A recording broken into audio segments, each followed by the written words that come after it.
Care English language ক্লাবের পক্ষ থেকে শুভ সন্ধ্যা। গত ক্লাসে আমরা আর্টিকেল নিয়ে আলোচনা করেছি। কিডস এ লেকচার 2 আর্টিকেল সম্পর্কে আজকে আমরা জানবো।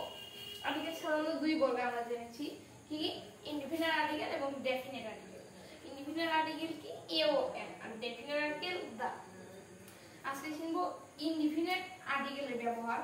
যে এখানে কিছু ব্যতিক্রম জিনিস রয়েছে, যে যদি একটি ওয়ার্ডের প্রথমে ভাওয়াল থাকার সাথে, ভাওয়াল কি আমরা জানি A N A I O U, এই পাঁচটি শব্দ থাকলে, মানে ওয়ার্ড থাকলে কোনো শব্দের প্রথমে, সেখানে কি বসে এন।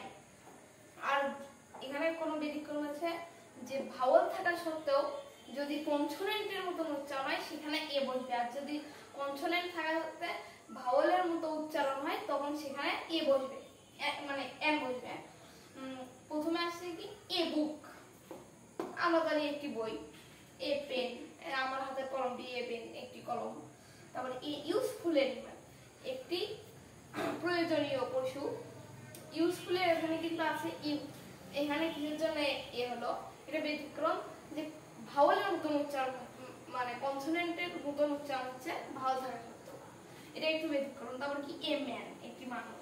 এ ইউনিভার্সিটি স্টুডেন্ট, একটি বিশ্ববিদ্যালয়ের ছাত্র। এখানেও কিন্তু ইউ আছে, তা সত্ত্বেও এ হয়েছে, এটাও ব্যতিক্রম, মানে এখানে ইউ থাকা সত্ত্বেও কনসোনেন্টের মতো উচ্চারণ হয়েছে। তারপর কি এন, এন ইঞ্জিনিয়ার, এখানে আমরা দেখতে পাচ্ছি ই আছে প্রথমে, N engineer. An apple, an apple মানে একটি আপেল, এখানেও এ আছে। এন এম এ, এখন এম এর আগে কিসের জন্য এন হলো, এম এর একটি সংক্ষিপ্ত রূপ, এর জন্য এটার আগে এম এ এন বসলো। আর যদি এখানে কনসোনেন্ট থাকা সত্ত্বেও ভাওয়ালের কাজ করতে হয়। তারপরে কি এন এলএলবি, এলএলবি না থাকে এন এমবিবিএস হতে পারতো, বিএমবিএস হতে পারতো, আরো আছে। তারপরে এন হাওয়ার, এটা কিন্তু ব্যতিক্রম।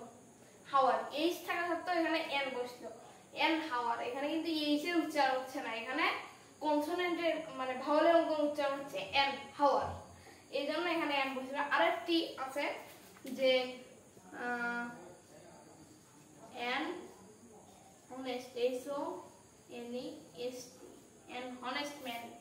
এখানে কিন্তু এইচ রয়েছে, এন হনেস্ট ম্যান, যে এইচটা থাকা সত্ত্বেও এখানেও এন বসেছে, কারণ এটা ভাওয়ালের মতো উচ্চারণ হচ্ছে।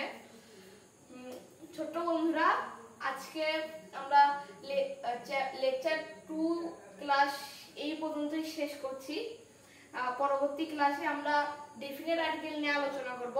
ততক্ষণ পর্যন্ত তোমরা সুস্থ থাকো, সাবলীল থাকো। বাই। কেমন